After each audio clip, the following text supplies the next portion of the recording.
A gente vai então dar continuidade no capítulo 12, naquela passagem que começa à medida que expressava seu desespero. Aqui nós estamos no meio daquele processo de doutrinação, né, do obsessor, o Jean-Jacques, e o obsidiado, que é o Pierre, né? François Pierre.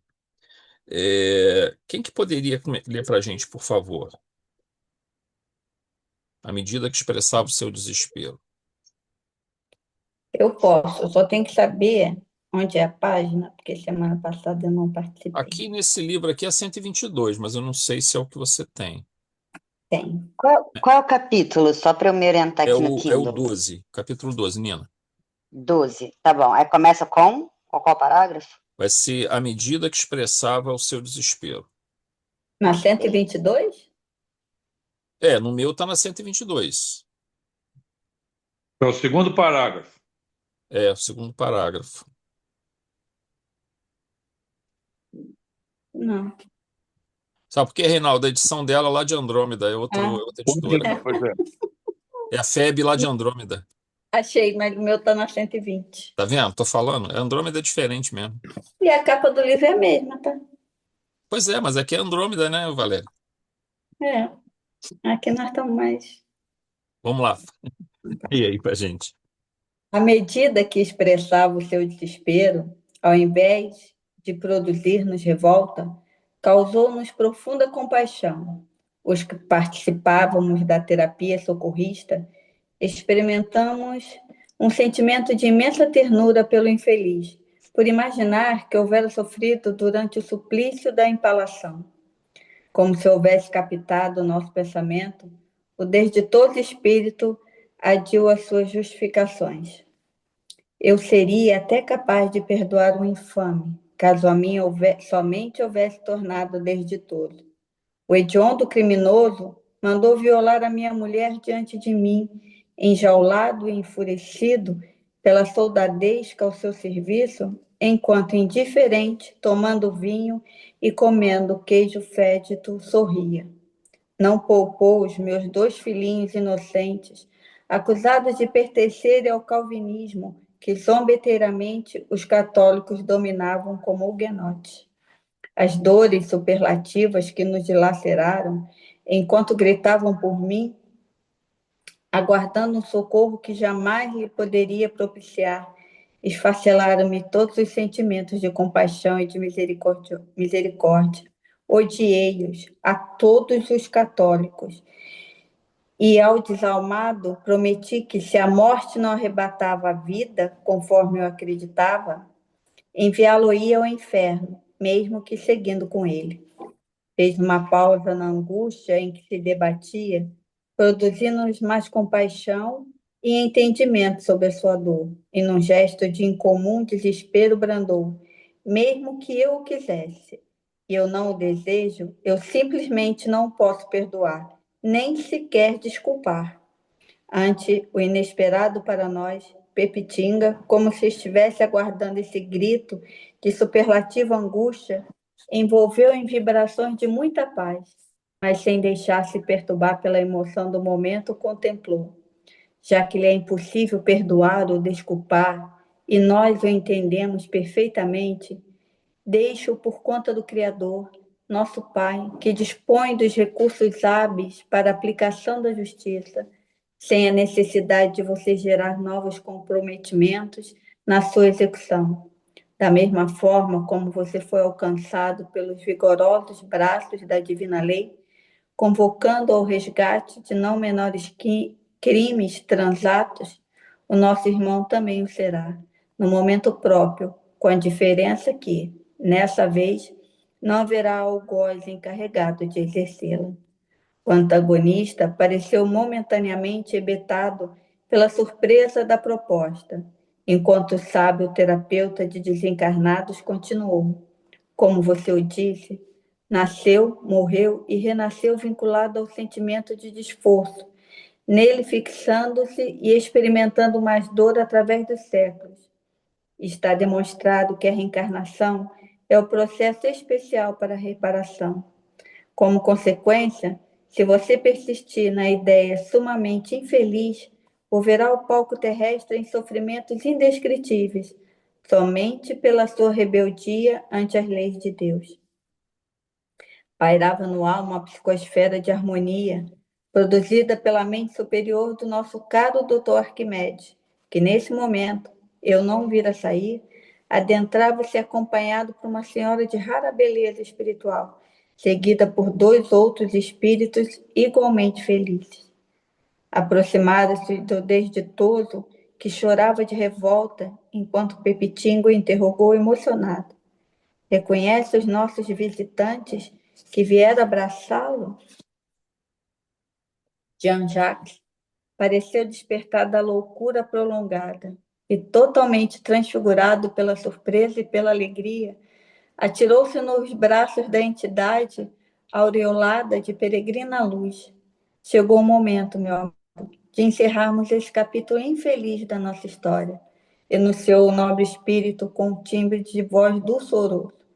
Aqui estamos, as vítimas da terrível carnificina do passado, a fim de cantarmos nosso hino de gratidão ao Senhor Jesus, que nos convidou a servi-lo, mediante a doação da própria vida. Esqueceste que aqueles que o amam devem estar sempre preparados para segui-lo na mesma estrada de renúncia, de doação total, conforme ele o fez em nosso benefício? Tivemos a honra imerecida de demonstrar nosso amor incondicional àqueles que não o amavam, porque realmente não o conheciam. Todos sofremos inauditas aflições, semelhantes àquelas que arrebataram os mártires das primeiras horas da fé renovadora. A nossa é a dor que lhe assinalou a caminhada terrestre, que transformamos em compaixão e em caridade para com aqueles que se fizeram instrumento do nosso processo de evolução. Ama e perdoarás com facilidade. Ama e volveremos a estar juntos, tendo em vista que o ódio te cega, vem nos separando há séculos. Este é o momento sublime de nossa felicidade. Esquece o mal para manteres na mente e no coração apenas o bem, que nunca se aparte de nós, em nome do Supremo Bem. Perdoa-me, Não, é isso tu aí. que é até aqui? Tá. É, não me perdoarás. Beleza, Valério. Bom, é, antes da gente começar o 5.1, observa que ele, é, o, o Petitinga, o Arquimedes, né, fazendo esse trabalho, o Petitinga, quando conversa com ele, José Petitinga, ele até diz assim para ele: se você não consegue perdoar, nem desculpar, né, deixa então que Deus cuidará, né, daquilo que deve ocorrer, ou seja, a justiça divina vai cuidar do mecanismo de.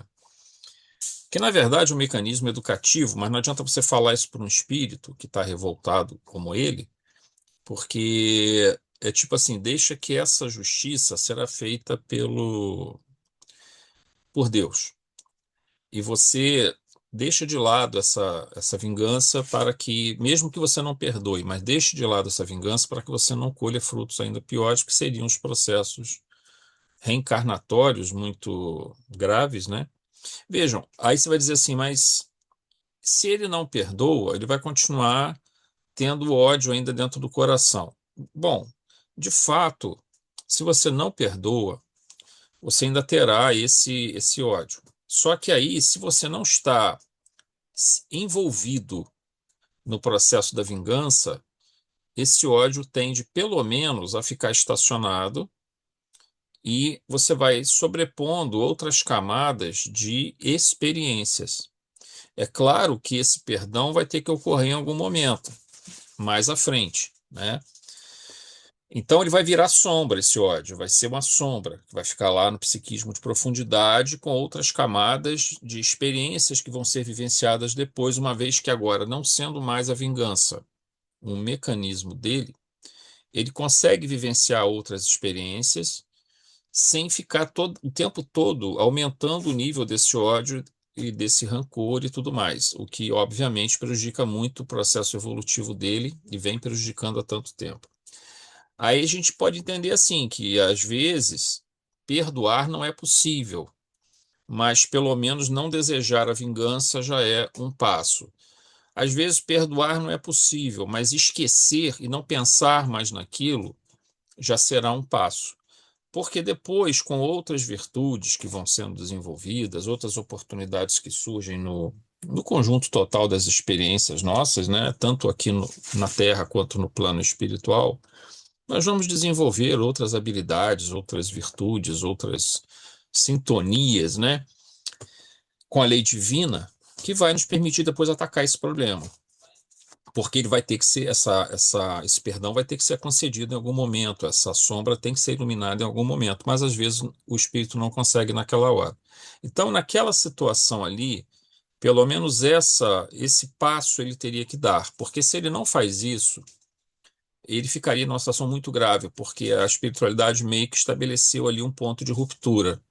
Ou seja, chegou o momento em que o François Pierre ele já havia sofrido muito todo esse tempo.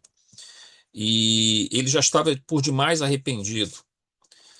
E ele precisa ter oportunidade de conseguir vencer os seus próprios erros, depois de ter sofrido tanto.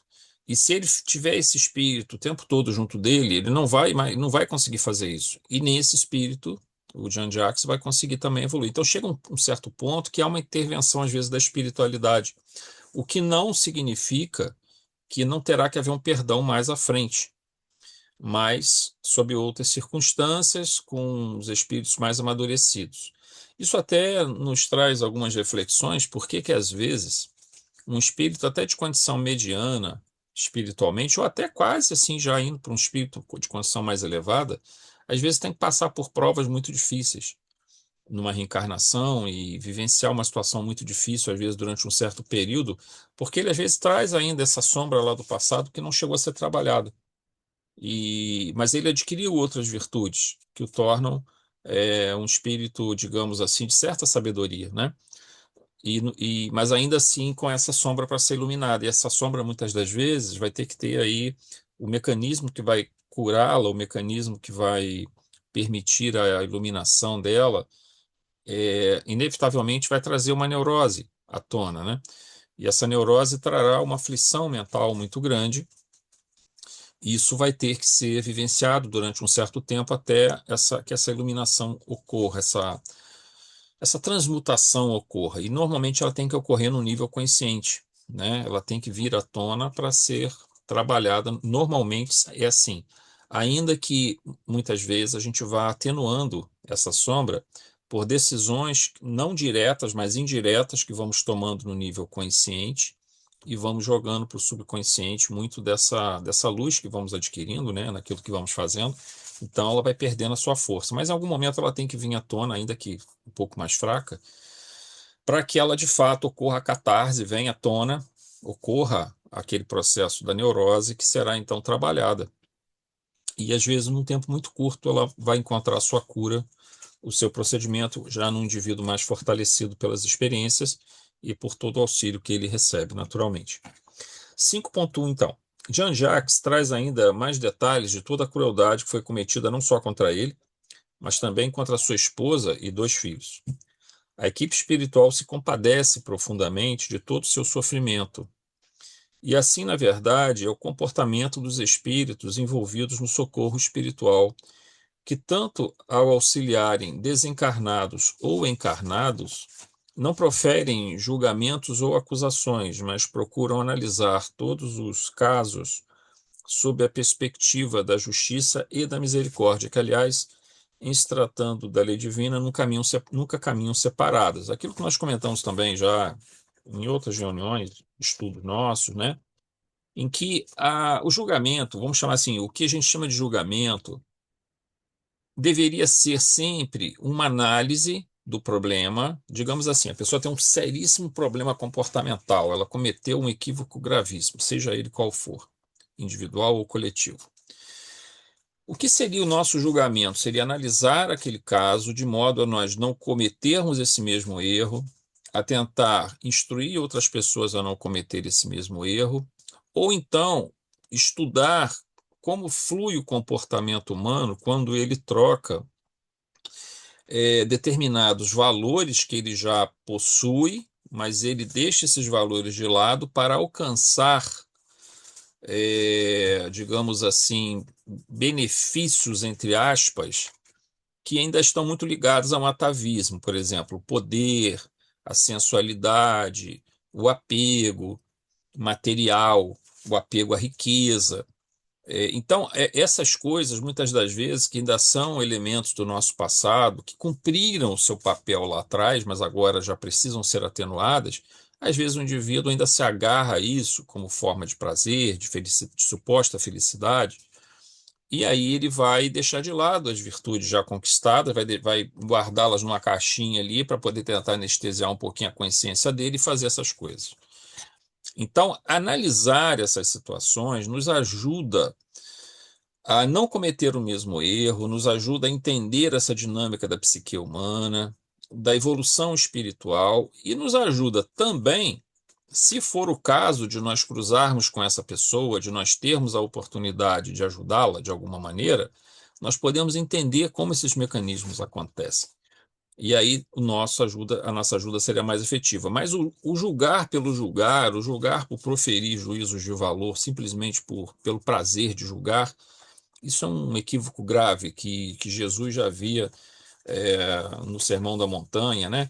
E em outras passagens, já havia sido bastante incisivo quanto à impropriedade de fazer isso, porque nós acabamos demonstrando pouca sabedoria ao ficar analisando as pessoas só pelo prazer de analisá-las, de julgá-las, os seus comportamentos. Mas quando a gente julga no sentido assim de estabelecer um padrão ao qual nós vamos estudar, entender, evitar de fazer aquilo, ou usar aquilo em benefício da pessoa para entender os mecanismos que levaram ela a fazer aquilo, isso é de grande valia.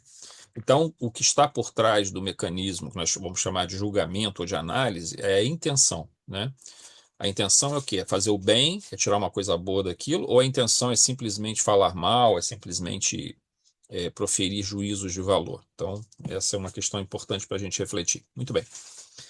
5.2. Como comentamos no item 4.2, o recurso a ser utilizado será o do aspecto emocional, pois seu amor pela esposa e filhos do passado, ainda que encoberto pelo ódio cultivado por tanto tempo, permanece imenso, e para despertá-lo do longo período em que só o desejo de vingança tinha espaço em sua existência, o espírito daquela que fora sua esposa, em condição espiritual muito elevada, se apresenta junto com os filhos para ele e o conclama ao perdão e esclarece que esse ódio que ele cultivou os manteve afastados por séculos. Então, se ele não tivesse cultivado esse ódio, se ele tivesse tido a capacidade de perdoar,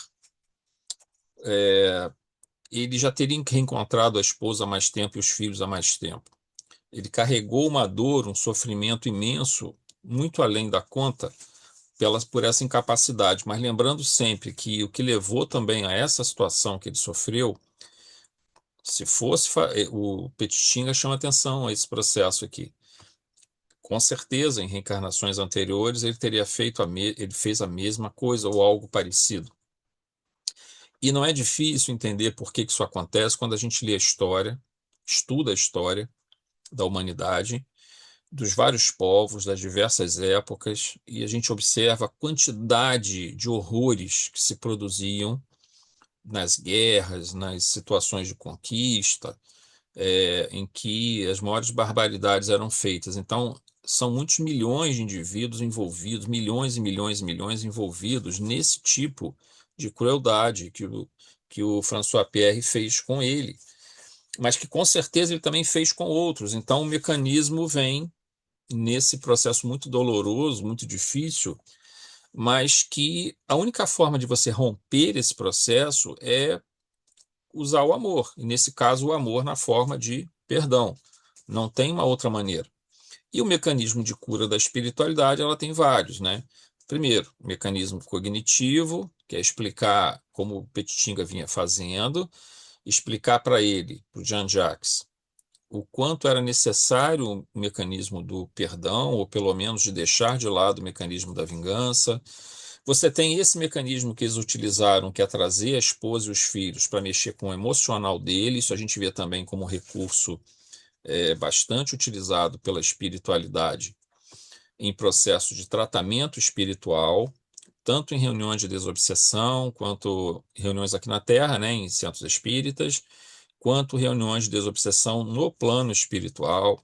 Nós temos o recurso do, do da regressão hipnótica, levando o indivíduo a compreender o que ele fez num passado remoto. Então, assim, existem várias possibilidades que a espiritualidade se vale para quebrar aquele ciclo de ódio, de raiva. Obviamente que outros recursos já vinham sendo feitos anteriormente, mas aqui chega um momento tal que esses espíritos estão assim se prejudicando tanto e não há mais, já esgotou o karma, digamos assim, entre aspas, de certo, pelo menos em relação ao Jean-Jacques, já se esgotou o karma do PR com ele. Então, não tem mais razão para que eles estejam conectados. O Pierre ele está muito arrependido do que ele fez, profundamente arrependido.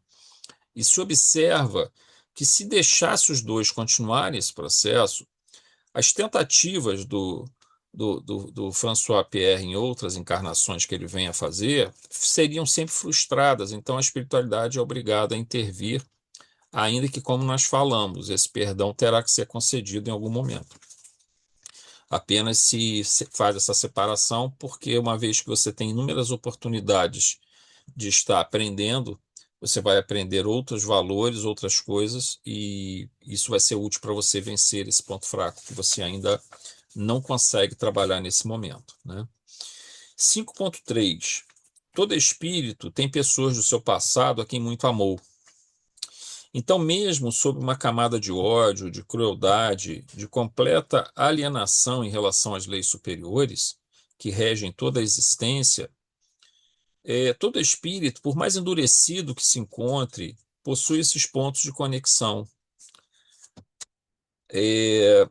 através de um profundo afeto e do carinho por outrem, o que, de certa forma, sempre representa um elo de ligação com o próprio sagrado, com Deus, pois um grande amor e devoção a outra pessoa representa um reflexo de nosso amor ao Criador. Pois todos aqueles a quem amamos são obras do Pai. Portanto, não existe ninguém que alcançou o nível da consciência humana que não tenha esses elos com o divino. Mas é importante entendermos que o tempo exerce um papel precioso e necessário. E é preciso respeitar seu mecanismo de auxílio a todo esforço de cura.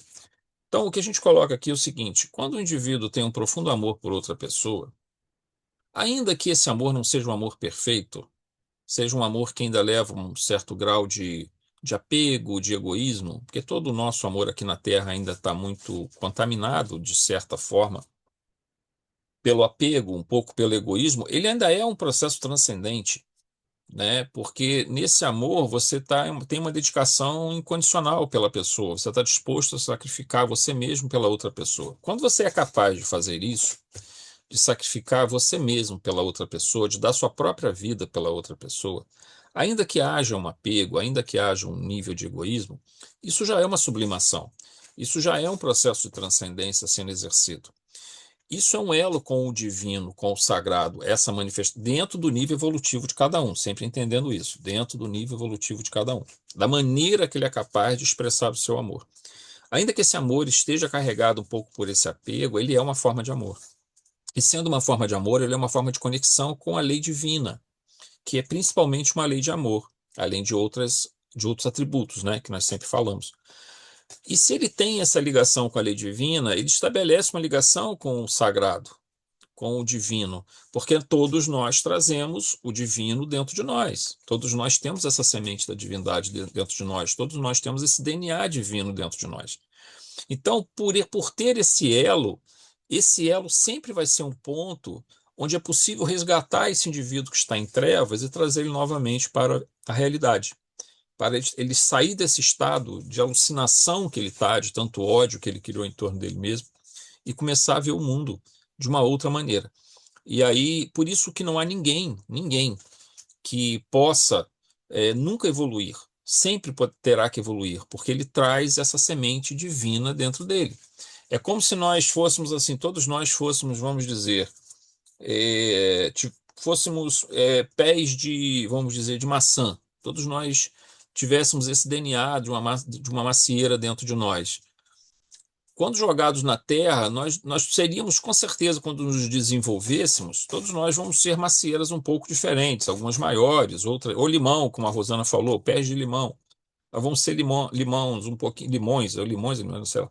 Aí mais amargos, mais ácidos, menos ácidos, outros pés maiores, pés menores, mais frondosos, menos frondosos. Claro, todos serão diferentes, todos nós somos diferentes, mas todos temos essa mesma natureza de um pé de limão ou de um pé de maçã. Então, você não tem como nós sairmos fora da nossa natureza. Nossa natureza é a luz, nossa natureza é alcançarmos essa transcendência em direção à divindade. Esse é o nosso, digamos assim, é o nosso destino, só que ele é alcançado de diversas formas, esse mecanismo, esse processo. Outra coisa também é o recurso do tempo e o concurso do tempo, que a gente tem que entender que muitas vezes certas dores, certas feridas precisam de tempo para curar. E por mais que a gente ore, por mais que a gente fale, por mais que a gente tente, é preciso dar tempo. Por que é preciso dar esse tempo? Não é que aquele ódio, que aquela raiva, que aquela coisa que nos machuca muito deixará de existir com o tempo, que ela vai se desmanchar com o tempo, não é isso. Mas é que nós vamos desenvolver ao longo do tempo inúmeras possibilidades de aprendizados, né? Nós vamos fortalecer a nossa fé, nossa conexão com o divino, de alguma forma. Nós vamos ser capazes de amar a outras criaturas.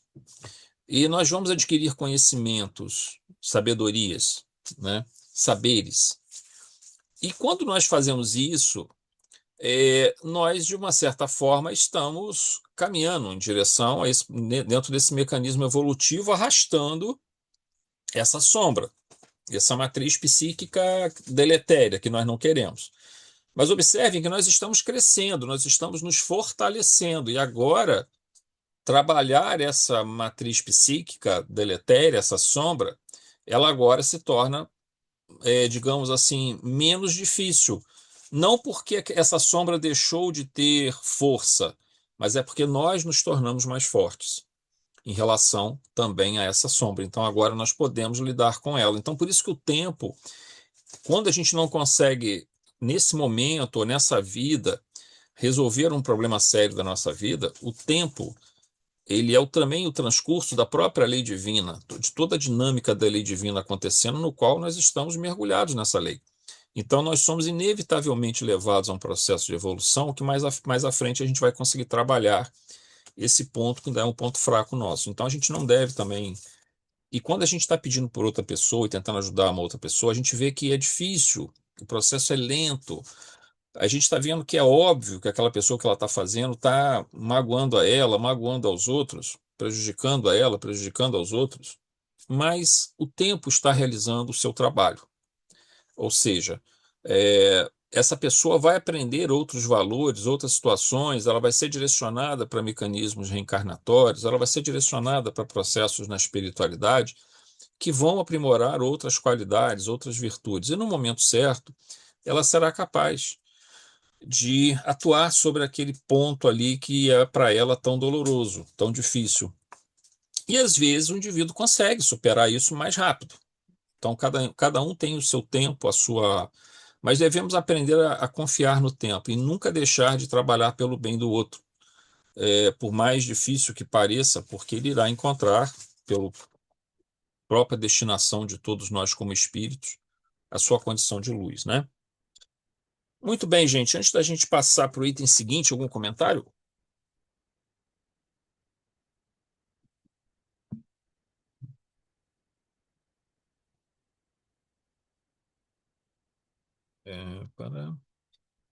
Quem que pode ler, então? Perdoa-me, tu querida, desabafou o infortunado. Eu leio, Zé. Você lê, Mônica? Faz favor, então. Leio. Perdoa-me, tu, querida, desabafou o infortunado. Eu não sabia que havias conseguido os céus, tu e meus filhinhos, as vítimas mais sofredoras do crime, enquanto eu me precipitara no inferno, onde reina somente o ódio.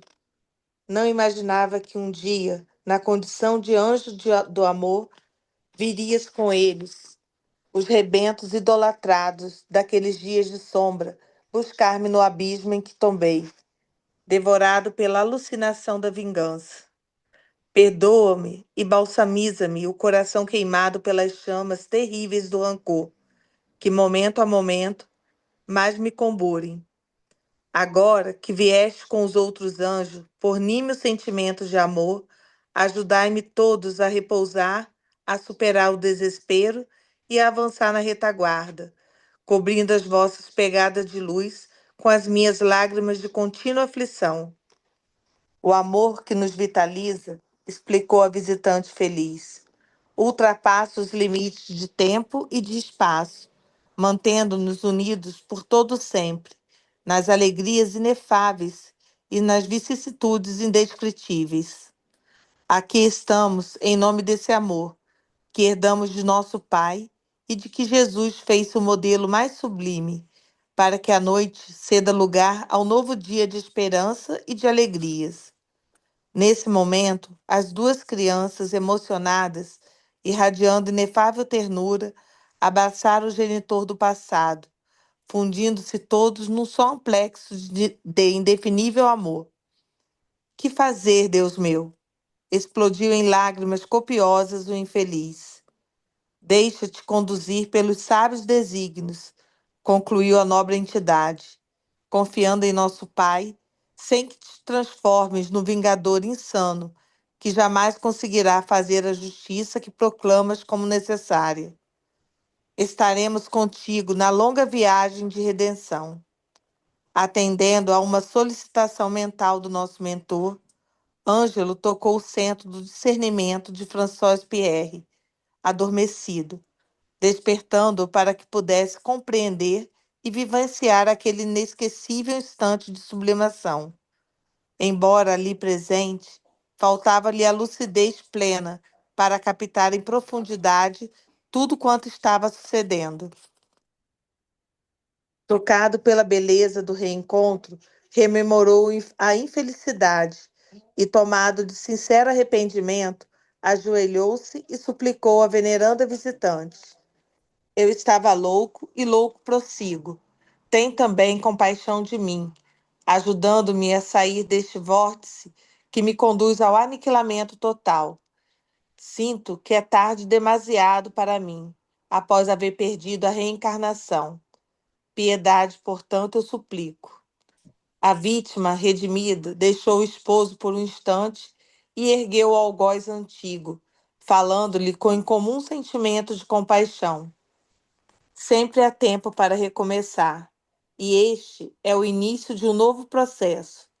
Levanta-te para somente ajoelhar-te diante do Supremo Juiz, que é todo amor. Avançaremos juntos e, em razão da divina concessão, tu e Jean-Jacques recomeçareis juntos mais tarde a trajetória de iluminação e de liberdade.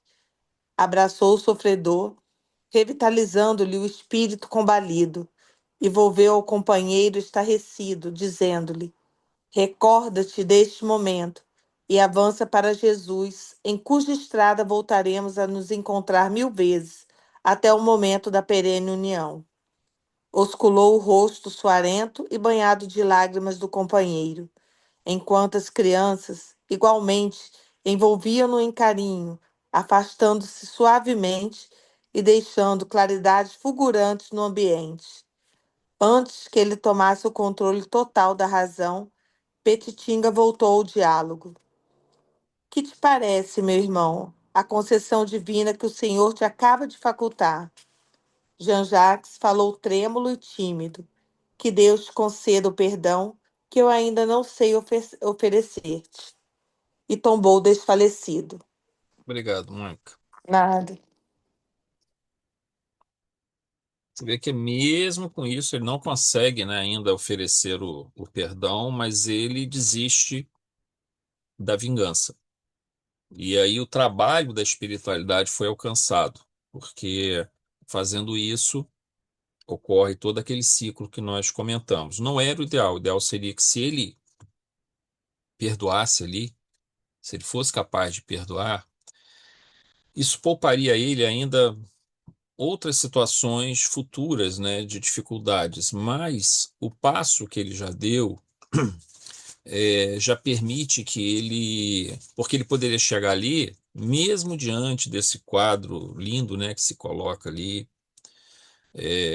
quase um quadro celeste, né, vamos dizer assim, se a gente observar, quando a gente olha para trás e vê toda a violência produzida e olha aquele momento e vê um espírito que se transformou daquela forma, essa mulher e os seus filhos,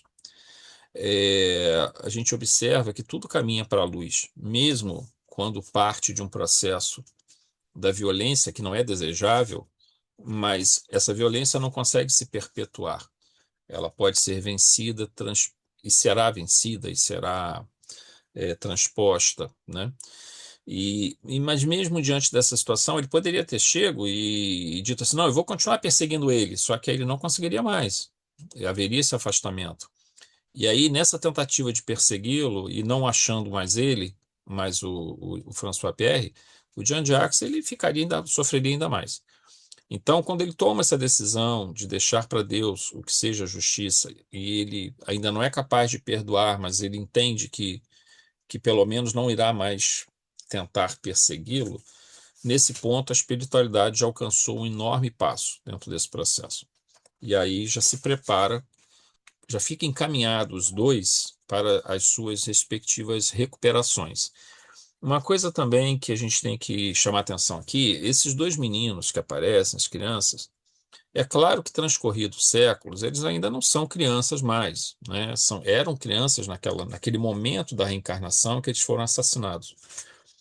Mas eles já são espíritos que já tiveram outras vivências, outras experiências, mas ali naquele momento eles voltam ao estado, em termos de memória, voltam ao estado passado, se concentram naquele estado passado, para que se apresentassem tanto ao pai deles daquela época, quanto ao carrasco deles, né, François Pierre, para que eles pudessem é, vê-los na condição que eles estavam e fazer com que essa lembrança fosse ainda mais fortalecida. Da mesma forma que ela também, com certeza já teve outras experiências reencarnatórias.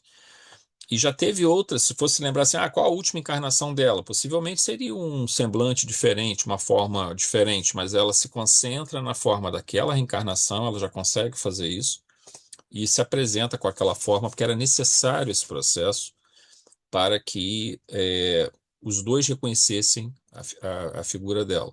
Mas o mais importante dentro desse processo é a condição que esse espírito alcançou ao exercer o perdão, né? E os filhos dela também, ao exercerem o perdão, o quanto isso alavanca, né, a evolução de um espírito, mesmo diante de tamanha crueldade a que eles foram submetidos, né? Muito bem. No item 6.1, a gente coloca o seguinte aqui, deixa eu só ver uma coisa.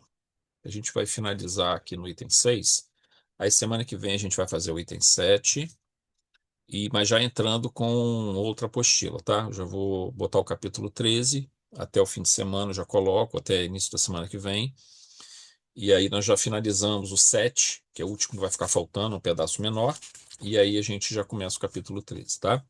Muito bem. Então, no item 6.1, a gente coloca assim: em um quadro de imensa beleza, Jean-Jacques, sob a poderosa influência do amor daquele espírito a quem muito amava, reconhece a necessidade de cessar o sentimento de vingança. E, da mesma forma, François Pierre se aproxima e se ajoelha pedindo perdão diante daquele espírito elevado que também fora sua vítima naqueles terríveis tempos na França. Ficou assim favorecido o processo de um recomeço para os dois sofredores, que seguiria através do tempo com novos planejamentos encarnatórios, dispensando, nesse caso, pelo menos para Jacques, a necessidade de permanência em região umbralina, mas as condições reencarnatórias futuras de ambos não seriam fáceis. A condição do François Pierre, ela é menos, me parece menos grave nesse momento agora do que o Jean-Jacques, porque o François Pierre já sofreu mais de 300, quase 400 anos, e ele conseguiu melhorar razoavelmente. Vejam, o Jean-Jacques conseguiu encontrar pontos nele que ele trabalhou com muita insistência no processo obsessivo, porque ainda tinha essa matriz de arrependimento dentro do François Pierre que permitia esse link, essa ligação. Mas ele já estava conseguindo caminhar razoavelmente. Nessa encarnação mesmo, se não fosse um mecanismo obsessivo, talvez ele tivesse conseguido ser bem-sucedido, ainda que ele fosse um camarada mais duro, né? Assim, aquele jeito ainda meio prepotente um pouco, mas bem intencionado, vamos dizer assim. Então, ele já está bem encaminhado. O Jean-Jacques só conhece a vingança, mais nada. Então, o recomeço dele talvez seja um pouco mais difícil num primeiro momento, mas já vai com essa assistência espiritual, e aí, obviamente, entra o livre-arbítrio, entra as tomadas de decisões futuras, mas sempre a gente lembrando que esses espíritos, mesmo nessas condições mais difíceis, recebem auxílio, recebem orientação, recebem ajuda, e às vezes vão ter que passar de fato expiações, vão ser vidas onde vai ter processos dolorosos, né? Mas o fato de haver esse processo, de ocorrerem esses processos dolorosos, não significa que o espírito será empurrado para a revolta, ou para a violência, ou para a criminalidade, ou o que for.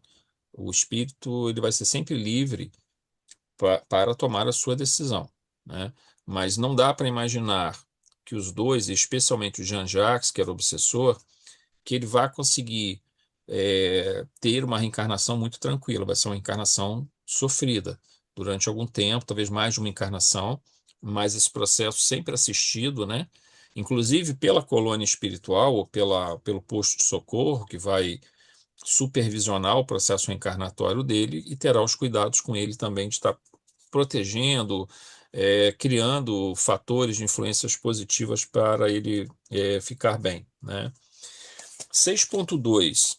Observemos que, mesmo diante da situação de tamanha emoção pela presença daquela que fora sua esposa e dos filhos, demonstrando aqui a inesgotável misericórdia divina, Jean-Jacques não foi capaz naquele momento de perdoar, mas aceitou cessar a perseguição, entregando a Deus os destinos de ambos. Observemos que o perdão nesse caso e a cessação da perseguição não eram condições absolutas para o fim do processo obsessivo, pois concluímos que o tempo desta vingança se esgotara a partir das palavras dos instrutores espirituais e que a separação ocorreria forçosamente. Quer dizer, se de tudo não... Vejam, se o Jean-Jacques não tivesse aceito nem o perdão, como ele não aceitou ainda, né? Não concedeu o perdão, e não aceitasse cessar o processo de vingança, a separação seria feita de qualquer forma. Não se permitiria mais essa continuidade, uma vez que ela não produz mais nada positivo para os dois em termos de evolução espiritual. Eles não conseguem mais sair desse ciclo, vamos assim dizer. Nem o François Pierre consegue vencer os processos de influência que o Jean-Jacques exerce sobre ele por conta da consciência pesada, mas apesar dele estar profundamente arrependido e todo o sofrimento que ele passou depois, e nem o Jean-Jacques consegue saciar o seu desejo de vingança mesmo transposto tanto tempo. E ele não consegue compreender que ele precisa largar aquilo. E com certeza várias formas de ajuda já foram propiciadas antes disso. A gente não tem essas informações, mas com certeza isso aconteceu. Então haveria separação de qualquer forma. Esse trabalho da espiritualidade é um ato de misericórdia, especialmente para o Jean-Jacques, para que ele cessasse a perseguição e aí diminuísse o nível de sofrimento futuro dele, permitindo chances de que esse processo, o tempo da sua recuperação, da sua cura, não seja tão demorado assim. Portanto, todo o trabalho de uma cessação voluntária da vontade de perseguição e a obtenção do perdão eram mecanismos de auxílios a Jean-Jacques, que, caso não aceitasse pelo menos o fim da perseguição, ficaria em condição ainda mais dolorosa por desejar a vingança e não ter mais acesso a François, e certamente estaria pela revolta a que se entregaria em condições de maior sofrimento, em região umbralina, ou também em reencarnação compulsória, né, gente? Eu não botei aqui, mas também a reencarnação compulsória seria também mecanismos que os separariam, né? E se você coloca os dois em locais muito diferentes, países diferentes e tudo mais, em condições de limitação muito grande, dificilmente eles se reencontrariam. Eventualmente, em desdobramento é possível, a gente sabe que ocorre a obsessão de encarnados pelo desdobramento, também pode acontecer, mas nesse caso a gente entende que aqui a espiritualidade encontraria formas, mecanismos para limitar esse processo de desdobramento, alguma coisa do tipo que não permitisse que os dois mantivessem esse contato tão danoso, tão pernicioso para os dois. É que nem acontece com espíritos que produziram muito sofrimento, mas para o sofrimento de milhões de pessoas. E milhões de pessoas têm ódio desse espírito. Como é que a gente vai imaginar que, por mais que desses milhões, um alto percentual perdoe, ainda existirão centenas de milhares que não vão perdoar? E como é que você vai resgatar um por um cada um dessas situações? Isso vai ser muito difícil. Eventualmente, você vai conseguir resgatar em relação a um, a outro, mas em algum momento, no princípio, você vai ser muito perseguido por muitos e muitos espíritos, mas vai chegar uma hora que você vai ter que ser isolado, porque senão você não consegue nem avançar e nem aqueles espíritos conseguem avançar. Então, às vezes, a gente vai encontrar algumas dessas entidades em furnas umbralinas, em cavernas, que, por um lado, é meio que assim, vamos botar assim um castigo, entre aspas, né, um mecanismo de justiça, porque é o que está compatível com o nível daquele espírito, mas ao mesmo tempo também é misericórdia, porque o afasta da ação de uma imensa quantidade, de milhares, às vezes, a gente conhece essas situações. No século XX nós vimos isso, né? Um indivíduo ser responsável pela morte de milhões e milhões. E milhões que tinham conhecimento do que estava acontecendo, de que aquele espírito era o responsável por isso, aquele indivíduo era responsável por isso. Então, esse espírito vai chegar uma hora que ele vai ser isolado desse processo. E esse isolamento, em geral, é em regiões de cavernas, de furnas umbralinas, assumindo formas ovoides. Então, há uma série de mecanismos que nós não conhecemos muito bem, nós só temos uma ideia, mais ou menos, pelo que a espiritualidade nos coloca, mas que mesmo quando a gente olha a dor e o sofrimento ali como elementos de justiça ou da lei de ação e reação, também há misericórdia ali, porque aquele espírito está sendo poupado, pelo menos durante algum tempo, até que aquelas pessoas possam ir se curando, ir sendo e se autocurando, vamos dizer assim, também, e diminua muito a quantidade desses, digamos, candidatos a obsessores daquele espírito, que senão seria impossível ele às vezes fazer. E, eventualmente, ele é encarnado numa condição totalmente disforme, cheio de defeitos físicos, que ele não possa ser reconhecido.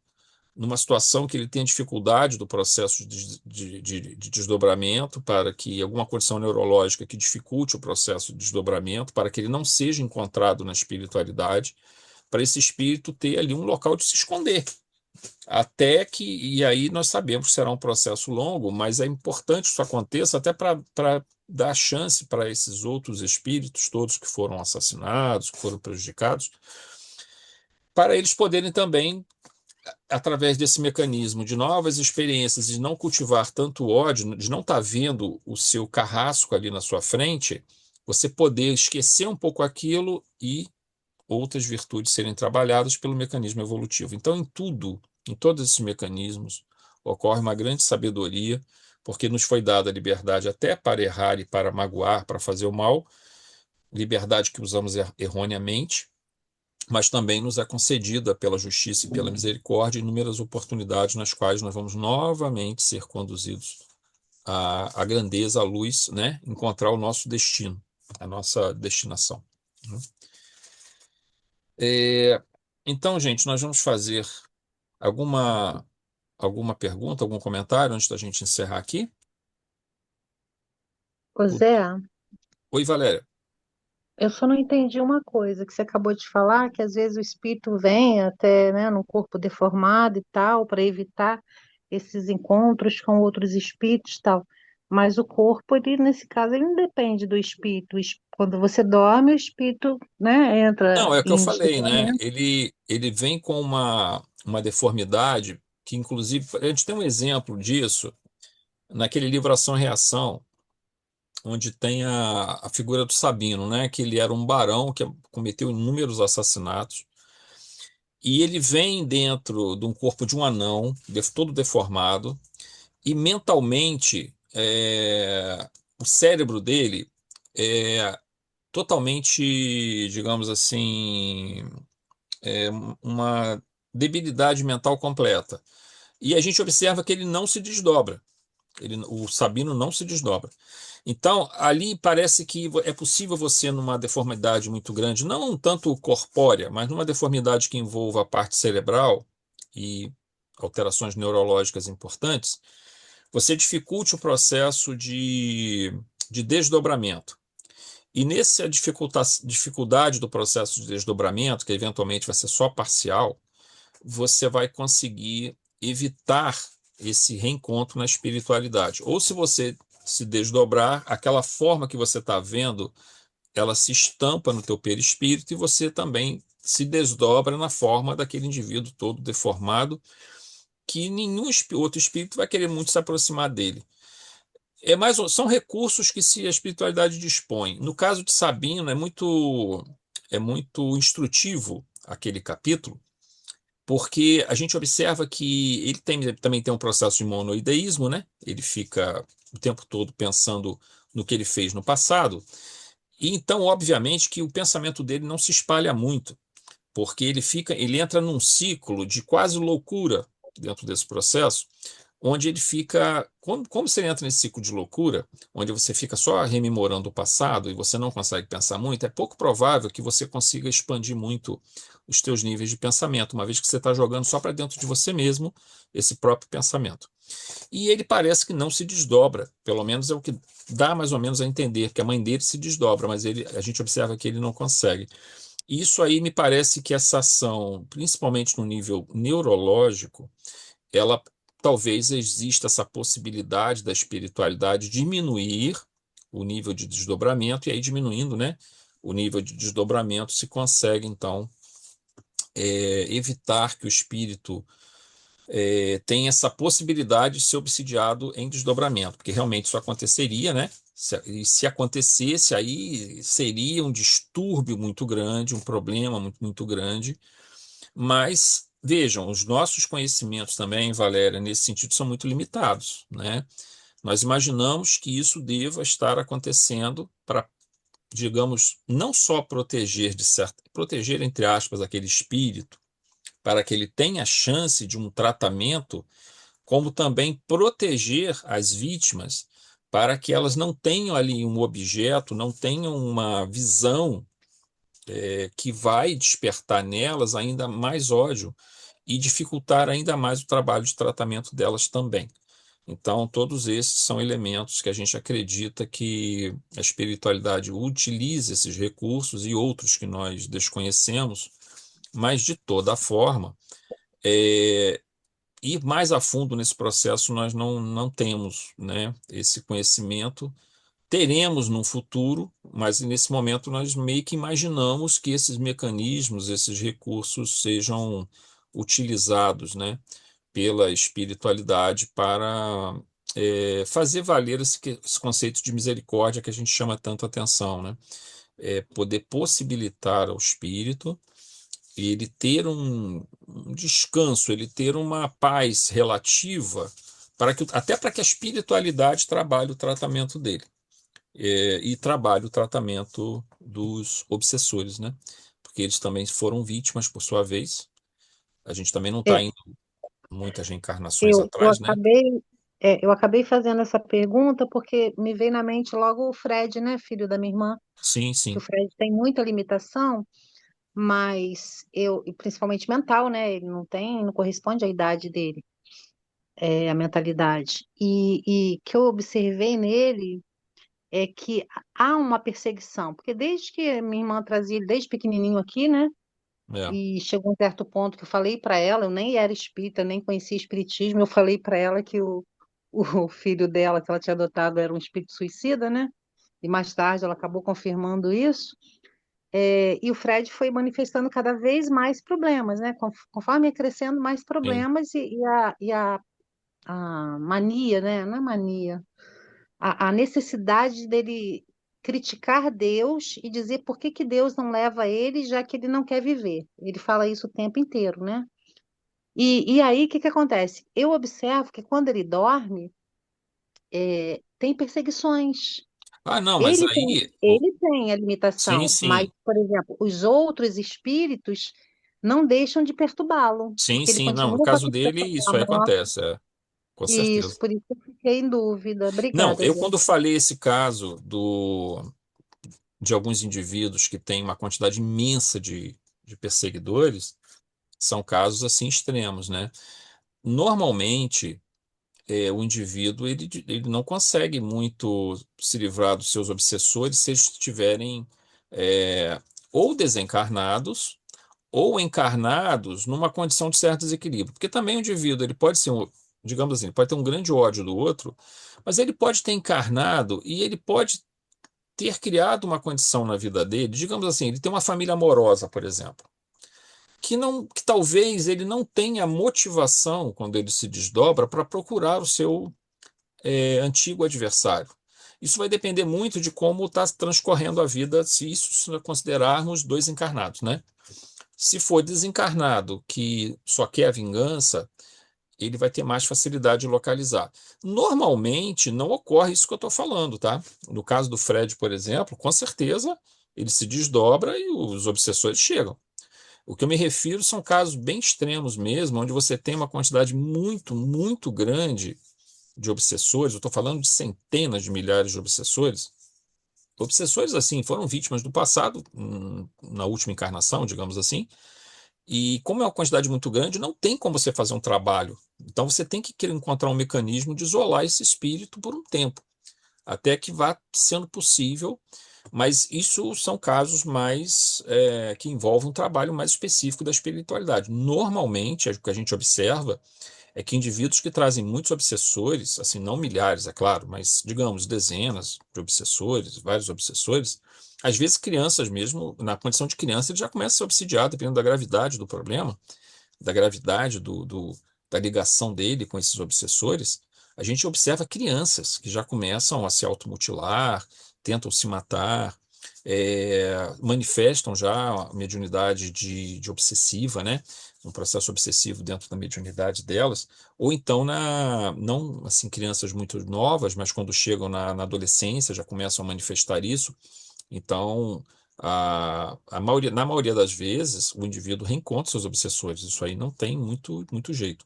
Agora, em situações onde esses casos são muito críticos, como a gente falou, mas aí são situações mais específicas, né?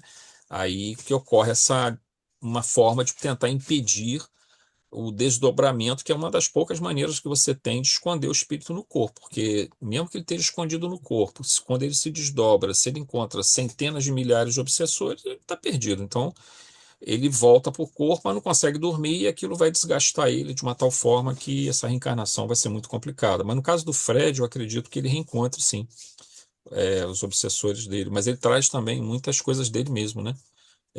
O próprio desejo de não querer viver, essa revolta também, eu acho que também muita coisa é dele, né? E outras coisas são dos obsessores que de alguma forma estão ligados a ele, né? Estão conectados a ele. Muito bem, gente. Nós vamos fazer então a nossa. Vamos pausar aqui.